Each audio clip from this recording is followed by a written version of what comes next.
Hi friends, ಎಲ್ಲರೂ ಹೇಗಿದ್ದೀರಾ? I hope ನೀವೆಲ್ಲರೂ ಚೆನ್ನಾಗಿದ್ದೀರಿ ಅಂದ್ಕೊತೀನಿ. ನಾನೀಗ ಪೂರಿ ಜೊತೆಗೆ ಸಾಗು ಹೇಗೆ ಮಾಡೋದು ಅಂತ ತೋರಿಸ್ತೀನಿ, ನೋಡೋಣ ಬನ್ನಿ. ತರಕಾರಿಗಳನ್ನೆಲ್ಲ ಕಟ್ ಮಾಡ್ಕೊಂಡು ಇಟ್ಕೊಂಡಿದ್ದೀನಿ. ಕೊತ್ತಂಬರಿ ಸೊಪ್ಪು ತೊಗೊಂಡಿದ್ದೀನಿ ಮಸಾಲೆ ರುಬ್ಕೊಳಕ್ಕೆ, ತೆಂಗಿನಕಾಯಿ, ಟೊಮ್ಯಾಟೊ, ಸ್ವಲ್ಪ ಬಟಾಣಿ. ಈಗ ಸ್ಪೈಸಸ್ 2 ಮೆಣಸು ತೊಗೊಂಡಿದ್ದೀನಿ, 2 ಲವಂಗ, ಸ್ವಲ್ಪ ಚಕ್ಕೆ, ಸ್ವಲ್ಪ ಹಸಿ ಶುಂಠಿ, ಸ್ವಲ್ಪ ಕಡಲೆ, ಕರಿಬೇವಿನ ಸೊಪ್ಪು, ಬೆಳ್ಳುಳ್ಳಿ. ಇದನ್ನೆಲ್ಲ ಒಂದು ಜಾರ್ಗೆ ಹಾಕ್ಕೊಂಡು ಸಾಫ್ಟಾಗಿ ಪೇಸ್ಟ್ ಮಾಡ್ಕೊತೀನಿ. ಮೆಣಸಿನ್ಕಾಯಿನೂ ಇದರೊಳಗೆ ಹಾಕಿ ಪೇಸ್ಟ್ ಮಾಡ್ಬೋದಿತ್ತು, ಬಟ್ ನಾನು ತುಂಬ ಆಗಿದೆ ಜಾರ್ ಅಂತೇಳಿ ಹಾಕಲಿಲ್ಲ, ಸಪ್ರೇಟಾಗಿ ಮಾಡ್ಕೊಂಡಿದ್ದೀನಿ. ಈಗ ಪೇಸ್ಟ್ ರೆಡಿ ಆಗಿದೆ.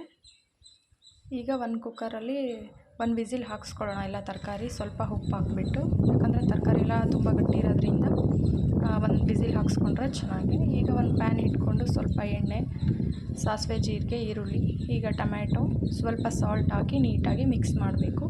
ನಾನೊಂದು ಚಿಟಿಕೆ ಅಷ್ಟೇ ಅರಿಶಿನ ಹಾಕಿದೆ.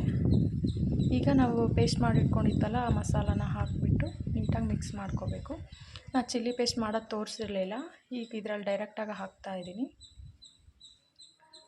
ಈಗ ನಾವೇನು ಬೇಯಿಸಿಟ್ಕೊಂಡಿರ್ತೀವಲ್ಲ ಆ ತರಕಾರಿಗಳನ್ನೆಲ್ಲ ಹಾಕಿ ನೀಟಾಗಿ ಮಿಕ್ಸ್ ಮಾಡ್ಕೋಬೇಕು.